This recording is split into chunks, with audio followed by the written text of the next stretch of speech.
This video brought to you by Kit Kat. And Big Gulp. Here's the code word, Kit Kat and Big Gulp. Or just Kit Kat. Whichever, just one of those, something like that. Okay, so example 8, graphing a sequence defined explicitly. It's actually a really cool thing to see on your calculator. So, bam, calculator appears as if from nowhere on the screen, right? Right? Done. Consider it done. Okay, so all you do is there's a mode on your calculator.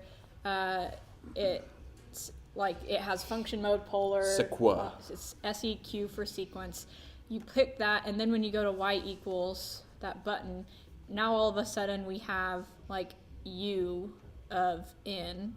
Which you can see right now. Right, and so it gives you like, you're going to type in, you're going to type in n squared minus 1. The n is the variable button. That button that you use for x will turn into whatever variable you need. Depending on which mode you're in. So in this case, we're in the sequence mode. Right, and then you're supposed to put in for, and I'm sure it's showing up on the screen, but what is it? It gives you... Sorry, my alarm's going off. It has u, and then it says n min, and you're going to put in 0 for that. And there may be some other things, but you can see it right now. It's showing up on your calculator. And when you graph, it's just gonna show you those like the dots. Yeah. So that's pretty cool. It's a pretty neat thing. Last example, also a calculator cool thing, which I went ahead and put screenshots on here for you. If you wanted to basically program your calculator to help you get terms of a sequence. Shut the door. You can program these puppies? Yeah, you can. So if you're given an explicit formula like this, we would start off with 0 for k. That's storing 0 as k. Okay, and so then that's basically you're gonna start at 0, but then we're plugging in k plus 1. This arrow button is that stores it as the new k. And to get that arrow.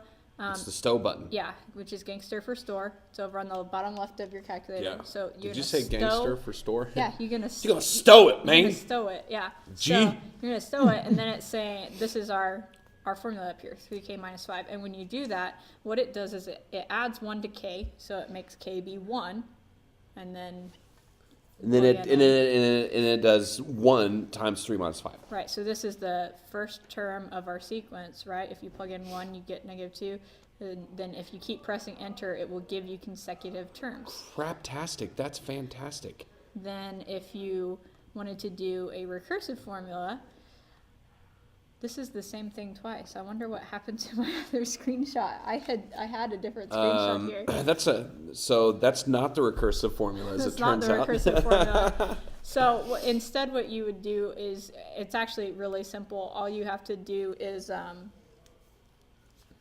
you start with, when I plug in, we start with -2. So you type in -2 and you press enter. And then you just basically, you don't even have to store it for this. You're just adding 3 each time. So you put answer plus 3 and then press enter and it gives you 1. And then you just keep pressing enter and it keeps giving you. Oh, you don't even have to do anything. You don't even have to That's store right, it because the calculator just automatically does the next thing. Yes. So that's kind of, those last 2 things are just kind of a neat, here's something you can do kind of thing. There you go, that's fun.